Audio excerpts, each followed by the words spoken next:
Hey y'all, Skye Blue here, and you are watching O Face Wrestling. Hey everyone, thanks for joining us today on O Face Wrestling. This is your host JT, and today I am joined by Skye Blue. So thanks for joining us today, Skye. Of course, of course. So, Skye, I'm really excited to have you on the show tonight. I know you're going to be up on the upcoming event that I'm sponsoring at GCW, so I'm really excited to see your match at that event against Roxy. So it should be a banger. So let's get to these questions. So I'm sure you've been asked this a million times, so I apologize. But what inspired you to become a professional wrestler? Okay, so my parents loved wrestling, so I always grew up with them watching it in the background. And I when I was younger, I never understood it. I was like, why are they hitting each other with chairs? I'd be so confused. And the one day I watched it with my mom, I watched an entire episode of Raw, and I was like, I kind of want to do that. And then but I didn't like the divas back then because I think I was in middle school, something or somewhere around there. And I was like, but I hated what they were doing with the divas. I was like, no, I want to be one of the guys. I want to be one of the guys. So just I think and then everybody doubted it. My parents were like, no, you're not going to do that. I was like, oh, now I got to prove you wrong kind of thing.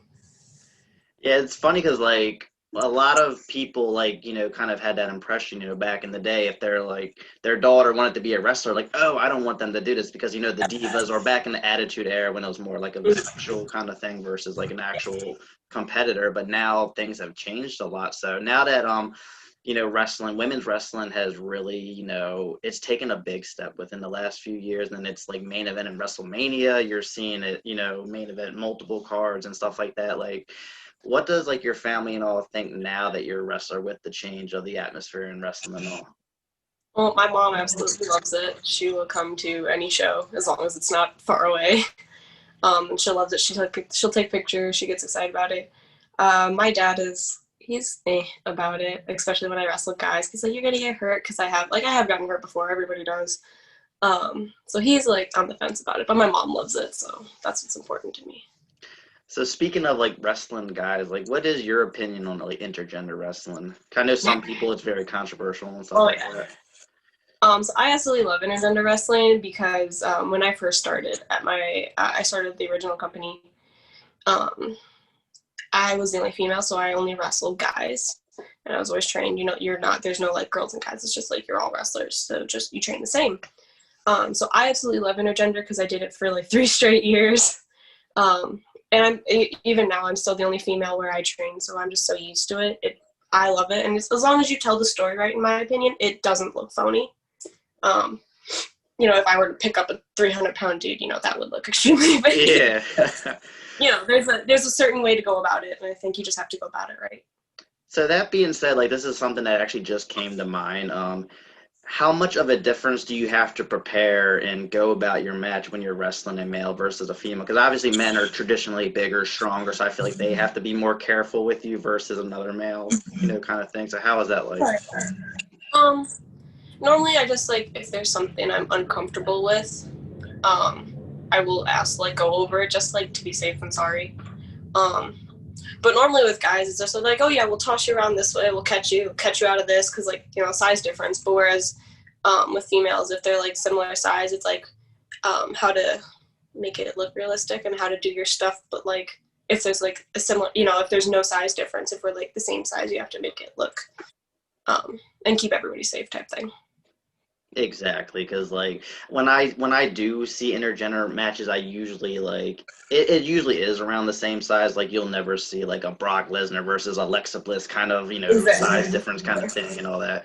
But I've seen some women really take some really big bumps from men. I remember seeing Candice LeRae back in the day doing some crazy things when she was on the Indies and stuff like that. So you do see it, but I definitely you have to be very cautious because like you said, there is a size difference and stuff like that. And if there were an accident in the ring, and I think society would take it a little bit different, how dare they let this happen kind of thing.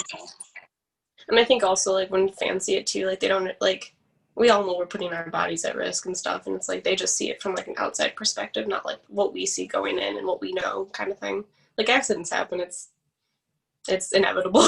Yeah, exactly. It happens whether it's male versus male, female versus female. That's just how it is in wrestling and all. It's just just like I said, society will kind of sometimes look at it a little bit differently and stuff like that. And but every female wrestler that I've ever talked to about it seems to really love it, and I like it too because it's not just different, but it's showing that women and men can be at the same level, and because that's what wrestling is entertainment. Like, we want to be entertained, we want to see a great back and forth match. And when the first time I'd ever seen like intergender was on Lucha Underground. It was Sexy Star. She was out there like kicking the men's ass all the time. I'm like, this is so cool. Like, it's different.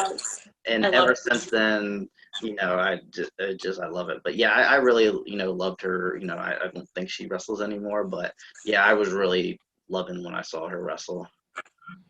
I remember watching Lucha Underground, and I would just be like, I want to do that, I want to do that, I want to do that. And then I started doing Lucha. I don't think it's on Netflix anymore because that's where I was watching it at. But it was really good. Yeah. It's somewhere. You gotta like dig for. I've seen like clips on YouTube and something. Yeah, some promotions you have to really dig or find other ways to watch. Like Ring of Honor, for example. Like, it just doesn't come on at a set time every week and stuff like that on TV. So now my next question. So tell me a little bit about your character in the ring. Like, what inspired that and everything.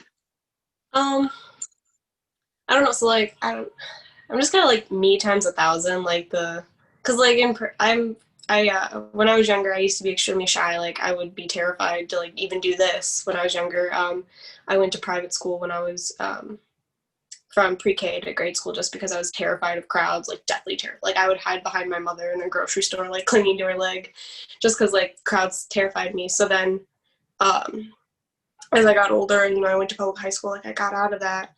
But like I'm still like I would consider myself a shy person. I'm not gonna like I don't know, not like how do you say it? The like life of the party, if that makes sense. Like that's I'm like the person that finds a corner and will just chill in the corner. So I think like my character would just be like me times 1,000. That's like not shy and it's just like here I am. Yeah, I totally understand what you mean because I'm also very shy, and I know it may come as a surprise. Like, I run a podcast and I'm interviewing wrestlers all the time. But I feel like, if you're in that right environment, it really brings, something out. Like, I used to play baseball growing up. As shy as I was, like, I pitched a lot. And when you're a pitcher, all eyes are on you, whatever inning you're in. And it's just like the confidence I had, because I was doing something I really was passionate about. So, I can see the same for you. You're really passionate about wrestling. Like, you're in your happy place, I guess, the best way to say it. But yeah, I totally get what you mean. So, yeah, that's like the great thing about like being passionate about something, wrestling, as an example. Like, it can really help you overcome a lot of your fears, anxieties, and stuff like that. It's not fun being shy. Like, it sucks. Like, I know that feeling when you really want to be a part of this group, you want to associate with someone, but you just can't pull it out of you. The little voice in the back of your head tells you not to. Yep. Exactly. No.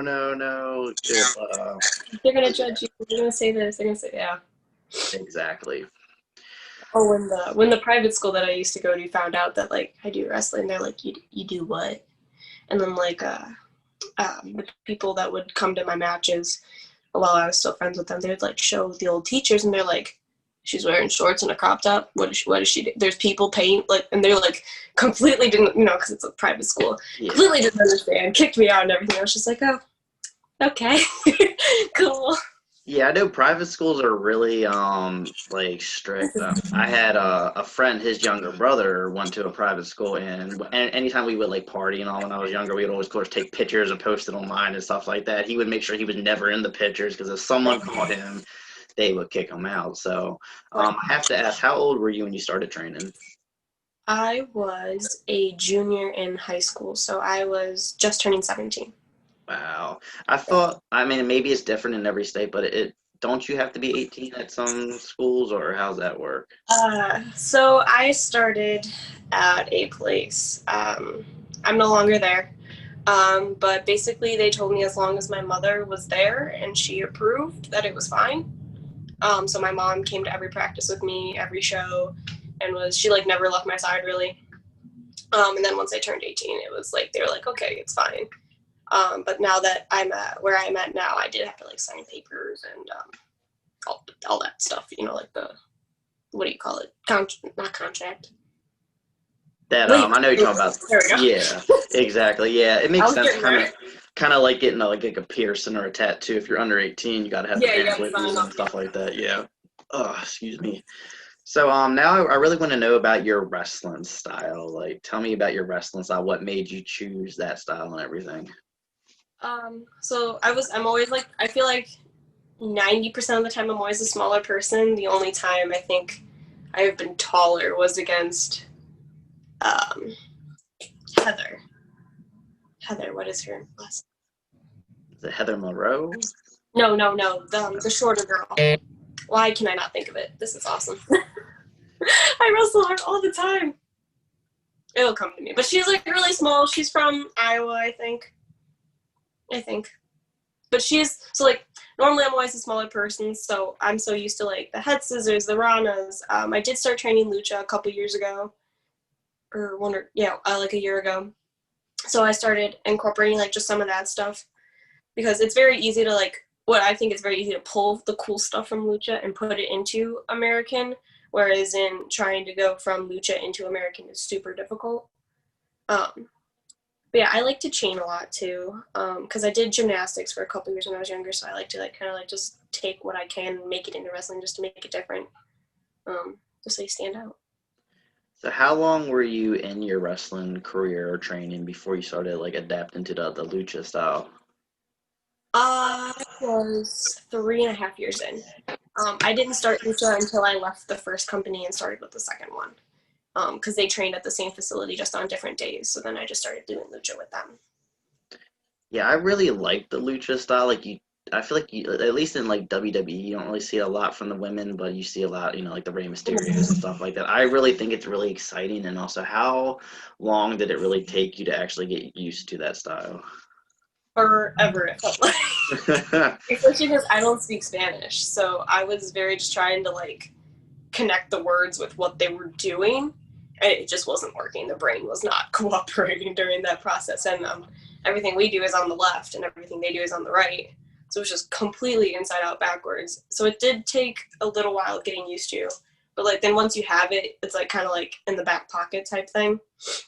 But it took forever.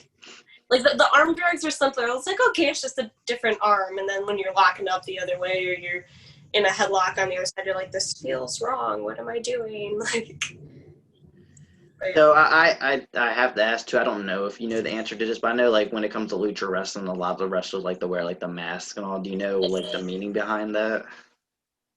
Not fully. I just know it's a big deal if they take it off. They've probably explained it to me and just run over the head because it wasn't in English. But I know because they had mentioned, it was an idea thrown out that they wanted me to wear one, and I don't think I could do it. Just because I feel like I would panic with like something on my face, and then if it moved, and then I can't. I've heard so many horror stories that the mask moves, and you're just running the ropes blind, and I won't do that. Yeah, I feel like it would kind of make it a little bit harder to see Oh yeah, too, like because obviously like if I wear a Halloween mask, it does kind of make the vision a little bit more difficult. So especially with I like the mask. I think it is like that's over the eyelids, mhm. something, whatever it is. But yeah, like you said, like if it moves like a certain way and Oh yeah. you can't really see that well, it can be definitely a danger in the ring for you and the person that you're competing against too. So I can understand how that could be scary and everything like that. I don't really see many women do it. I know like Io Shirai used to come out with her entrance wearing it, but she never actually wore it in the ring. So it's not something you see very often. I mean, going back to Sexy Star, she had somewhat of like a mask on, but It wasn't yeah, like covering though. yeah, it wasn't. So now, my next question. So tell me a little bit about your experience working with GCW. Tell me a little bit about that promotion and then also your upcoming match with Roxy. That was, I think, one of the most fun matches, or multiple matches that I've had this year. Next to when I wrestled Kylie, I didn't expect to be able to have like the 3 matches. I just, when I was originally reached out, it was it was high on, and then the one day I think it was the day before Thanksgiving. Jeremy messaged me. He's like, "Hey, so your match got changed again." I was like, okay, is it still happening? He's like, oh yeah, it's happening. I was like, okay. And I'm just like, wait, you see the bubbles typing and like the wheels were turning. I'm like, he's like, so you're wrestling this chick. I think she's something about a Knockouts Champion, Deanna Purrazzo. And I was bouncing up and down like a little kid. Like I was actually out of town, so I FaceTimed my mom and I was like jumping up and down. She's like, what are you doing? Like she was freaking out once I told her. I was beyond over the moon. I was like, I'm wrestling who? What? Like, bucket list check. Like, there we go. Yeah, and like the crazy thing is you didn't just compete against her, you beat her too, which is like a really big deal. So how did it feel, beating the Knockouts champion?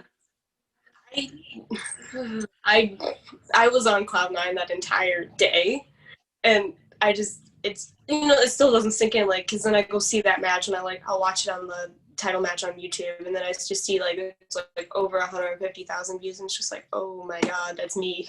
Like I was just in Florida at the beginning of this month wearing shorts in December, like just chilling, and then rest. It was insane. Like it was the opportunity of like this year, I think, like definitely. So do you feel like ever since that event that you've noticed like maybe like a bump in like the social media following and stuff like that? Because, obviously you get a lot of attention, and I'm assuming you get a lot of followers, like maybe like a lot of podcasts or, reaching out to you, stuff like that. Oh, definitely. I have a lot of followers. A lot of, I will say, out there fan pages made some clips that were very out there. But, I mean, it happens. It's whatever. But definitely, that was like my first time even traveling that far too. The furthest I had gone before that was Tennessee. And I'm from Chicago, so like they were like, "Oh yeah, we'll fly you," and I was like, "I gotta get on a plane? Like what? Like I haven't done that since 8th grade. Like I don't know how to walk through TSA." but yeah, it was a huge opportunity. I'm like so thankful for it. Jeremy is amazing. Like and it was just like the atmosphere too. Like just everybody was so nice, and they were like so open. And it was like if you had an idea, they were like, "Yeah, just pitch it," and then everybody like worked together and collaborated. It was like awesome. Yeah, they seem really awesome. I mean, I've been in touch with Jeremy ever since I sponsored their event back in September. He's like a really cool guy. He's not one of those, promotions who like forgets about you too. Like, most, promotions you sponsor them, and then after that, it's kind of like, they forget about you. But like, he really like kept in contact, and it wasn't like him trying to get me to sponsor more. He was just like, he's just a really cool guy, and it is on my bucket list to make a trip up there to go to one of their events. I'm gonna wait till after COVID, to do any like big trips, obviously. But that is the good thing about them being in Florida, because they could still do like outdoor events and stuff like that, because the weather's nice. Like where I'm from here in Maryland, it's cold. You can't do anything outdoors. Even in the summertime, they didn't do anything outdoors. Me and my wife had to travel to New Jersey to go watch wrestling, live. So not everywhere does it. But so ever since COVID and all, I'm assuming you had like a pretty long time period where you weren't able to wrestle, but like getting back into things. And obviously tell me about the change, ever since you started wrestling with COVID, obviously the mask, not as many people in the crowd, how do you kind of like, what is your mindset, and how do you like get prepared for that? Well, it was definitely more different. I didn't know what to expect at first, because like at first we started doing outside shows, so we still had like a decent amount before like, I don't know what we call like the second lockdown, not lockdown, but like half lockdown up here. So like in the summer, it was like we could still have like a decent amount of people, at least for my home promotion. But I remember the first one that I did, like after the big COVID lockdown, was for 01, and they said it was just a studio taping, so there would be no audience. I was like, what? So I thought there was just gonna be nobody. It was gonna be silent. I was so confused. I was like, how do you do that? Like, I was very confused. But they put workers in the crowd, and family members, so it seemed like a little more normal than. But it was definitely a lot to adjust to, just because it's like, there's no loud noises to like cover talking, or if there was, or it's just way different. A lot of not empty seats, but because everybody's spaced, and it looks different. So then when you walk out, you're like, huh, like you can't high five people, you can't. But yeah. Exactly. Like when we went to our first event in July. That was the first time since, like everything started, getting back together. And there was like maybe like 3 wrestlers doing like merch tables. Then when we went again in September, there was a lot more people, but a lot of the wrestlers, weren't either taking pictures, or if you did take a picture with them, you had the mask on, stuff like that. So it was definitely really different, and it was, it was still kind of weird doing everything outdoors too, because intermission is traditionally when all the merch tables and meet and greets and stuff like that go on, and doing it at dark time was like really weird. Like the pictures kind of weren't the best with it being dark out, and a lot of the wrestlers, you had to like shine your flash on your phone so they could see what they were autographing and stuff like that. So it was definitely different. I do miss everything being the way it used to be. And hopefully, because we have that vaccine now, so hopefully we can get things together. But that's what up here. That's what we're hoping. Just because like there's snow on the ground today, and it's just like sloppy and gross, and it's like we're just all waiting. We're like, well, now we have to wait till it's nice out to do anything. Because Chicago's pretty strict. Mm-hmm. I've been to Chicago once when I was like 13. My dad's a big Chicago Bear fan, so we went there and watched one of the football games. So it was I think it was Soldier Field before they closed down. I don't know if you're a football fan, but yeah, because I'm a big Minnesota fan, so we're like rivals and stuff like that. But that was a fun trip. It's really nice down there in Chicago. Really cold though in the wintertime now.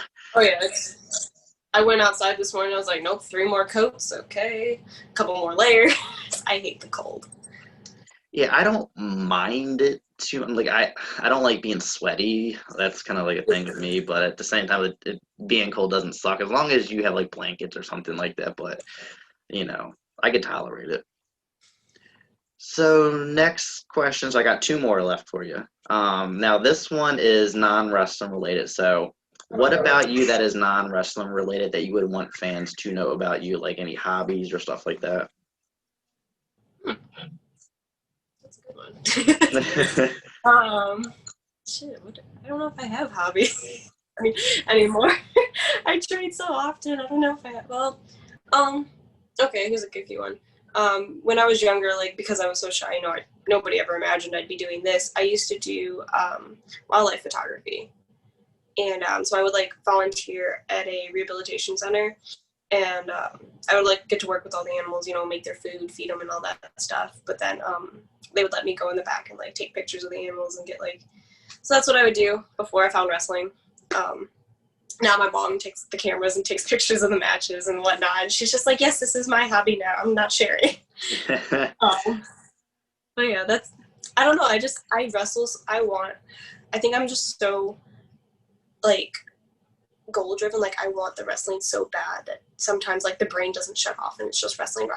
Like I'll be at home just like writing out a match. Like the Roxy one. I have so many ideas for things I want to do with her.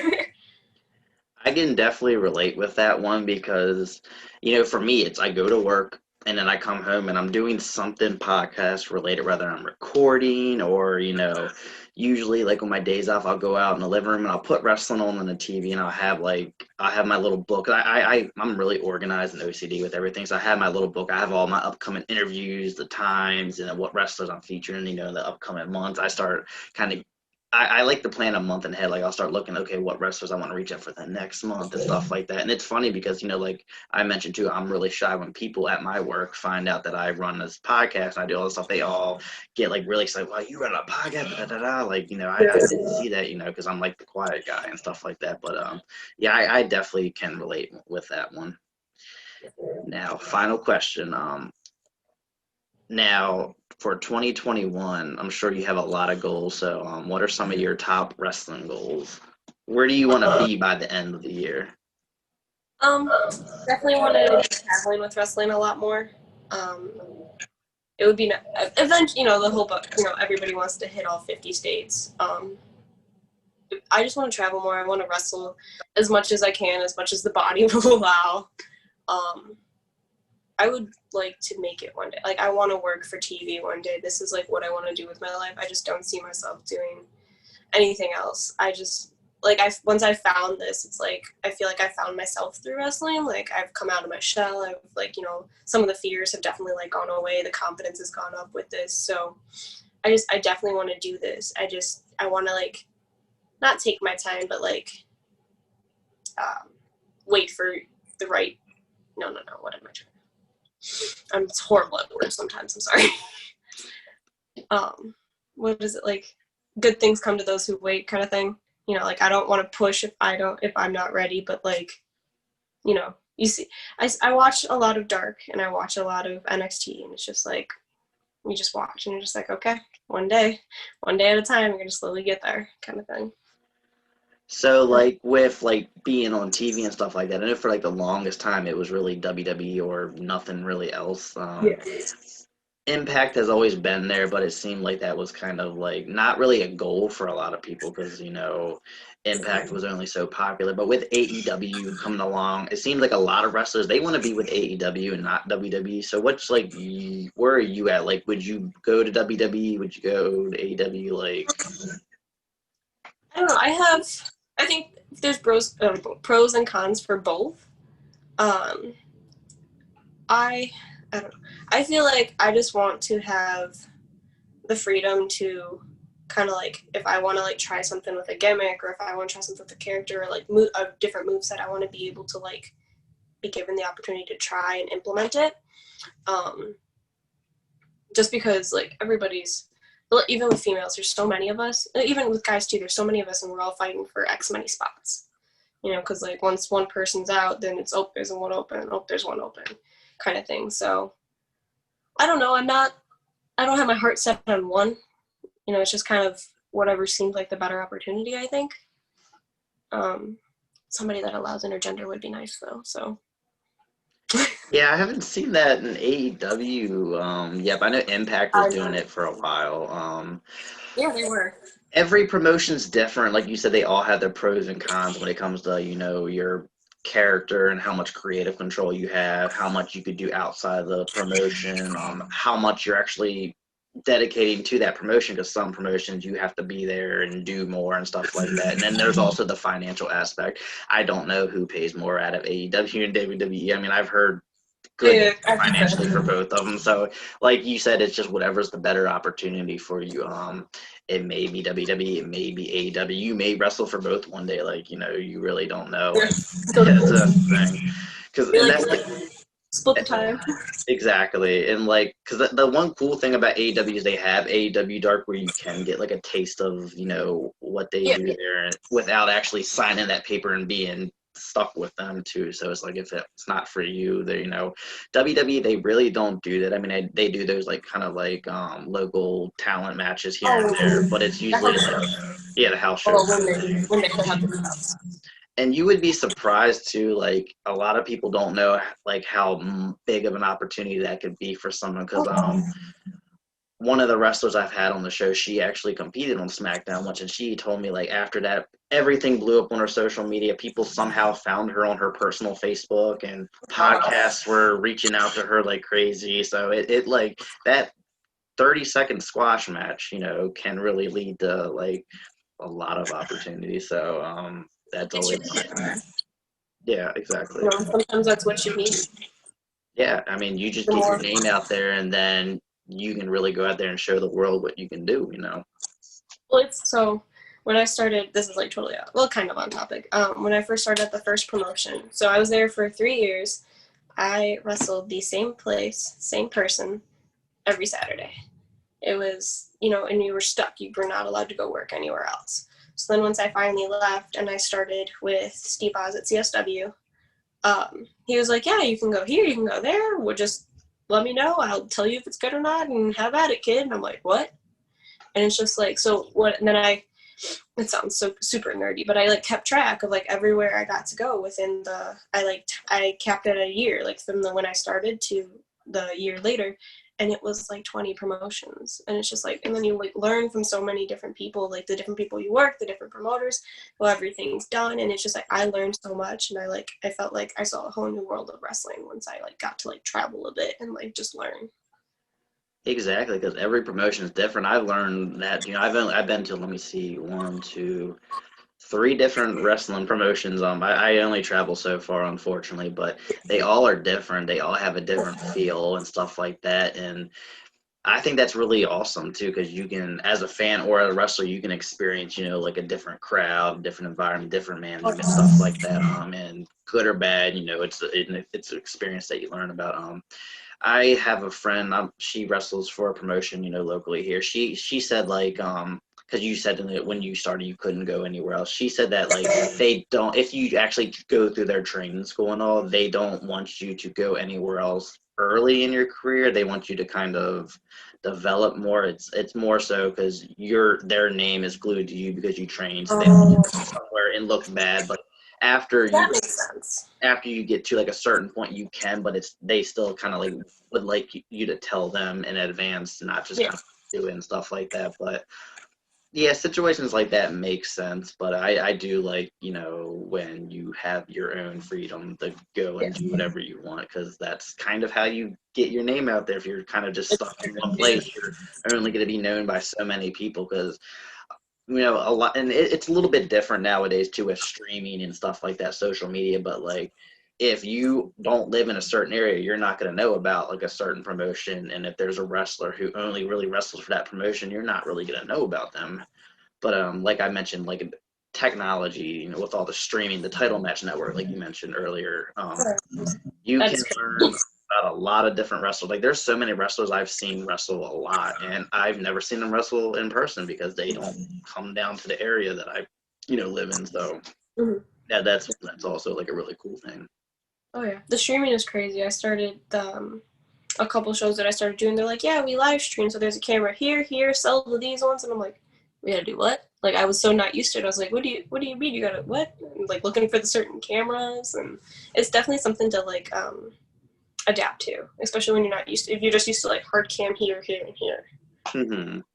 So Yeah, because I know it's about like the camera angles and your entrance and kind of is like like making a movie or something like that. Because I remember I saw a thing on like the WWE network about like NXT, like a lot of the indie wrestlers, they would come in and they would have to do things a certain way. Like they would have to look, a certain angle and do these different things because, WWE, obviously they're televised, and, back in the day, indies wrestling really wasn't, so it's definitely different. It's still a goal of mine to like have a wrestler on the show who's been doing it for a while, and so I can kind of learn about the transition from when it was like this and now it's like this, because anyone who was wrestling like 20 years ago, there was no social media and streaming and all that kind of stuff. So obviously the business has changed a lot, and I would love to, kind of learn about like how they transitioned into that and kind of got used to stuff like that and all.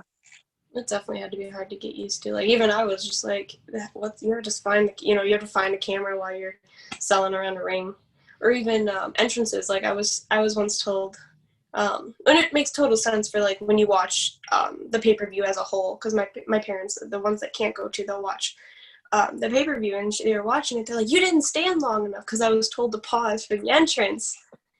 And I was like, pause for so I like paused, but I felt so awkward because there was like 20 people because of COVID. And I was like, I feel awkward. I'm going to go to the ring now. And then my mom was like, you didn't pause long enough. I was like, what? And then I watched it. I was like, oh, this makes sense now. Exactly. A little light bulb went off.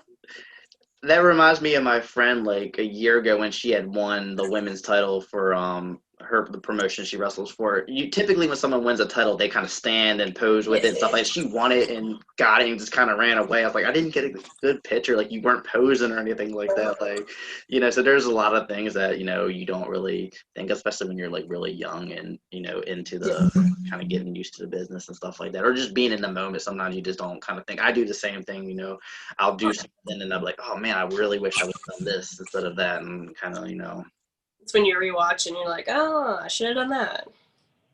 Yeah, like you have no idea how many times like I'll kind of like go over one of my episodes that I record. I'm like, I wish I would have worded this a little differently or did this, and you kind of start learning, and then it kills me too. I'm like, damn it, like I knew I needed to do this, but then just when you get into the moment, you just totally forget sometimes. Yep.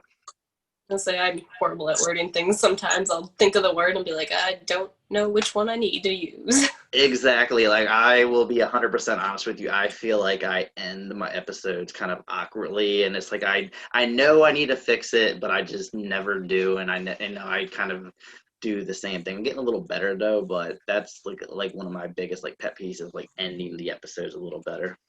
It's a weird thing. You gotta like figure out how to say bye without saying yeah. Exactly, yeah. Makes total sense. I get you.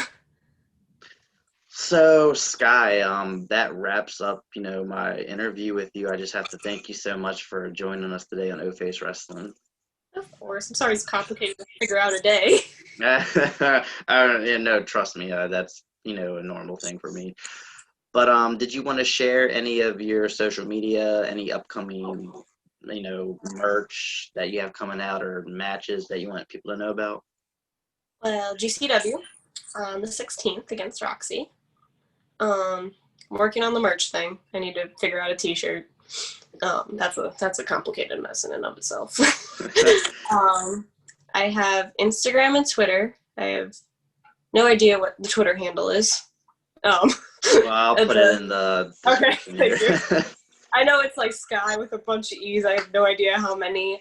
The Instagram is Skye by Dalecki. And yeah, the GCW I'm super excited about. I have a steel cage match coming up at the end of January. Mission Pro coming up in February. I'm pretty excited for. I did see that. I'm really excited about that. I know it's going to be a great opportunity. I might be sponsored that event. I'm going to look at my financial situation, but I sponsored their event back in early November, and they put. I will say this: they put you to work. Not just the wrestlers, but the people who sponsored it. They're like emailing me, interview this person, interview that person, and I was overbooked for that month. And it was fun, but I was like, holy smokes, I'm paying you to work for me, or to work for you, basically, and the wrestlers that I interviewed for that upcoming event, they were telling me how much they were put to work, with the custom matches and this and that and stuff like that. So it's like they really push you to get your name out there and stuff like that. But they're a really cool promotion. I like them. I'm excited. I was supposed to go earlier, but then like the whole COVID, like the first big scare, my family got really nervous about, and they're like, you can't go all the way to Texas. Like, what if you come back with it? They thought I would get like stuck in Texas or something. Texas, their numbers are pretty high. I was a little surprised, but because I know the weather. It is, but I think it's kind of like I think Texas might be like a Republican state. I know Republicans are kind of, they believe it's like a hoax, and they don't believe it. Like when I went to Tennessee earlier in December, nobody had masks down there. Like nobody was wearing these masks, and it was scary. Well, it depends on what side you go to. I went to, what was it? Grimsley? No, Grimsley? Maybe. I went to School Morton and SPCW. I have no idea where they are. I know they're on east side, I think. Yes, towards Kentucky. They didn't believe in masks, like, at all. Me and my tag partner went, because we did intergender tag, and we put the masks back on, and somebody even said, they're like, we've never seen somebody wrestle and put a mask back on. I'm like, we're from Chicago, we kind of got to do this. And he's like, but this is Tennessee. I'm like, that don't mean nothing, dude. Like, I can't come back with that. I was like, I'm just trying to be careful.